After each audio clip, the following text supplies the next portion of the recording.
Bonjour tout le monde et bienvenue à bord. Aujourd'hui, tour d'horizon touristique d'un pays qui ne l'est pas du tout, donc ça va être sympa. On va parler de l'Angola, un pays très peu connu d'Afrique australe. Donc l'Angola, on peut le dire, c'est un mystère qui va le rester encore très certainement longtemps pour une majorité de visiteurs. Cela dit, après une longue période d'instabilité et de guerre, le pays est devenu fréquentable, entre guillemets, exception faite de quelques régions sensibles, et il est maintenant à la portée d'un visiteur qui est vraiment expérimenté, c'est-à-dire quelqu'un qui va connaître déjà l'Afrique, potentiellement déjà l'Afrique australe.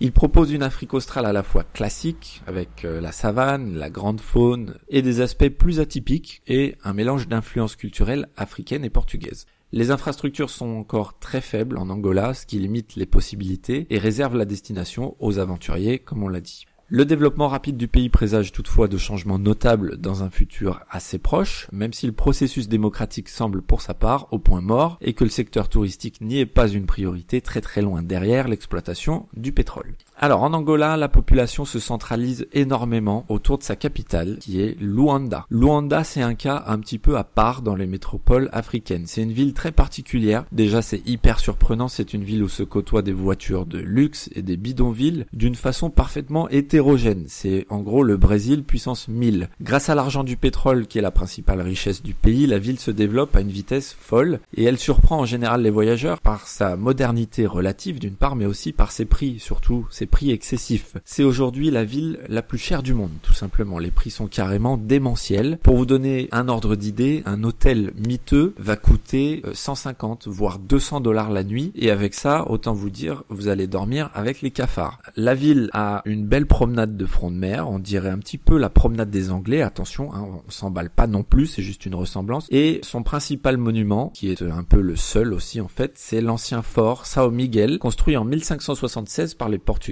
puisque oui, évidemment, l'Angola, comme le Mozambique pour rester en Afrique, sont des anciennes colonies portugaises. Dans la vieille ville coloniale, justement, on a un grand marché, le marché de Benfica, qui est très typique et où pas mal de commerçants proposent un grand nombre d'objets purement angolais, comme des statuettes, des céramiques, des objets en bronze, des masques, des sculptures en bois, en pierre, etc. Mais attention, il faut savoir que la plupart de ces articles nécessitent un document officiel pour être sortis du pays, et on plaisante pas avec ça en Angola. C'est également dans la baie de la capitale que se trouvent les plages d'Ilha, qui sont les seules réellement praticables du pays. Parce que le séjour en Angola, c'est pas trop au programme, on va dire. Il y a quelques jolis coins de plage, quelques beaux littoraux, vers Ilha donc, on l'a dit, mais aussi vers Benguela, qui est la deuxième ville du pays, plus au sud. Justement, Benguela, ça évoque le courant océanique du même nom, qui est terriblement frais, il est froid même, et qui longe la côte sud-ouest de l'Afrique. Donc l'océan, il est très froid à cet endroit, 16-17 degrés, donc faut vraiment pas être frileux, quoi. L'autre problématique locale, c'est qu'il y a, pour ainsi dire, aucune vraie infrastructure pour venir se balader vers les plages, pour être accueilli en tant que touriste, à moins d'être en complète autonomie à l'aventure.